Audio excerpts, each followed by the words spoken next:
D, wait for it, delightful. Check out the name tag. You're in my world now, Grandma. What's up, nerds? As the CW's already massive Arrowverse continues to expand, perspective on what the network once had with Smallville demands constant reconsideration.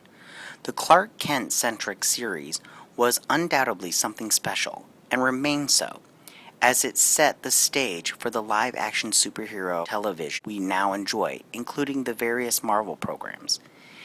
In looking back on all that has preceded the here and now, it's interesting to compare and contrast the current state of DC TV to the stories, characters, and visions of the not-too-distant past. Smallville may have concluded in 2010, but there are still remnants of the show's 10-season run that find their way onto the Arrowverse shows. The most notable example can be seen on Supergirl's Midvale episode, where Chloe Sullivan is heavily referenced. Of course, there are a vast number of other characters that appear across both universes, each of which are typically depicted in a disparate manner. In some instances, it seems the Arrowverse has genuinely improved upon what Smallville built. In others, there's not so much. As such, the following list recalls DC characters both television universes utilize and examines these heroes/villains the Arrowverse does worse when compared to Smallville.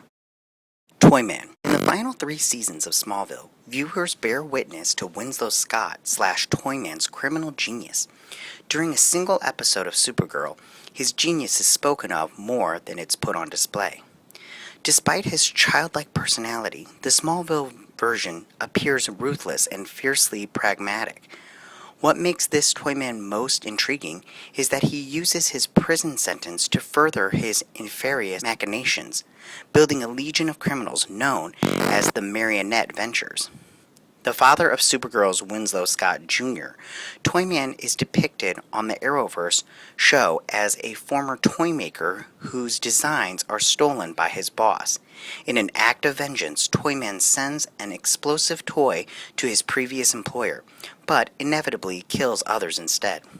When audiences finally see him in action, he breaks out of prison to be reunited with his son. It's a nice gesture, though not the best use of his brilliance. Vandal Savage. Despite being one of the most powerful figures in DC canon, the Arrowverse's Vandal Savage is formidable in ability alone. Little about him is actually threatening. In fact, it could be argued the thought of Vandal Savage is more paralyzing than the man himself. Stories of his reign of terror are repeatedly recounted throughout Legends Season 1. Yet, his actions on screen seldom match the hype. Maybe, like Damien Darhk in Arrow's 3rd run, the character doesn't strike the right balance of mustache-twirling and evil incarnate. Smallville's Curtis Knox, a purported alias of Savage's, gets it right in one episode. He's portrayed somewhat sympathetically, but never misses an opportunity to demonstrate his dominance as an immortal being. He was Jack the Ripper, after all. This incarnation of Savage can believably go toe-to-toe with a still-developing Clark Kent. Perhaps the Arrowverse needed to face someone of comparable power too. Zod. To be fair, the Arrowverse's General Zod has only appeared as a silver kryptonite-induced hallucination of Superman's. That said, given the ferocity with which the Man of Steel attacks Supergirl, who he believes is Zod, a bit more exposition concerning their relationship and previous history would have been welcomed. Will there ever be room for this particular villain to be explored in earnest on Supergirl? Anything is possible, but it's hard to say this early in the show's run. Smallville didn't hold back with its representation of the Kryptonian military leader. The early show's Zod is technically a clone with a storyline that fascinates both in regards to his past and his time on Earth. Considering Zod's character earned several mentions before ever being formally introduced in Smallville, it stands to reason the villain may receive similar development on Supergirl. Plastique. The Flash's version of Bette Sands, Plastique, is far more intriguing than what Smallville delivers. Her character lands a spot on the worse than Smallville because of her casting as a villain of the weak enemy, whose arc in the series prematurely dissolves. Smallville's Plastique is younger, and over the course of a few episodes, she's shown in an ambiguously villainous light as a member of Tess Mercer's band of misfits in the Injustice League. On The Flash, the character is increasingly nuanced.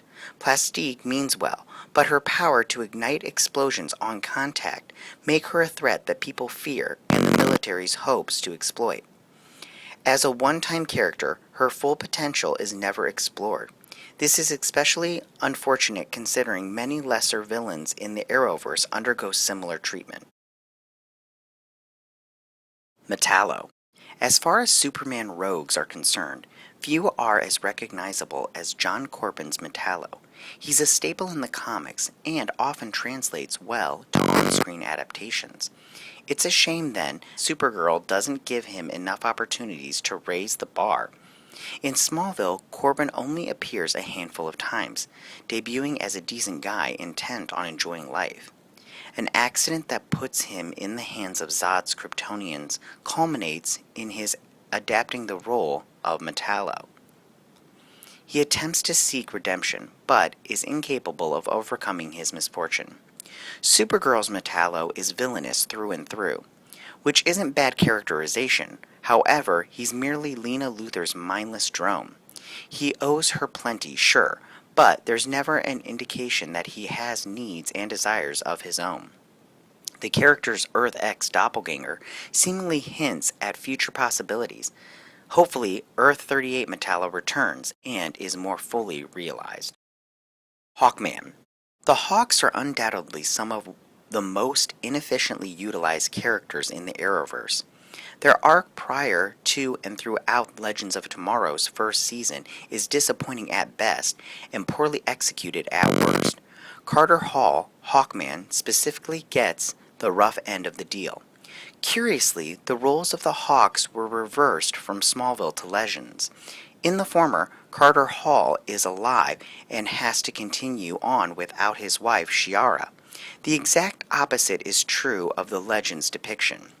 On the surface, both characters work relatively well.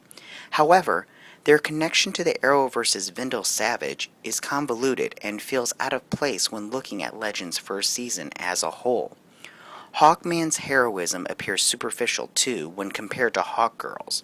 The one silver lining in this is that the couple at least gets a happy ever after.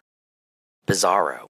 The Bizarro character seems as though it's easy to get right. Interestingly, it could be just as simple to get wrong.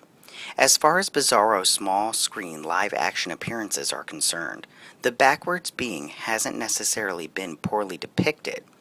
In Smallville's case, it has a compelling role, which ultimately culminates in tragedy. Technically, the same can be said of Supergirl's Bizarro. However, her origins aren't half as intriguing, and her story's conclusion does not receive a fraction of the development.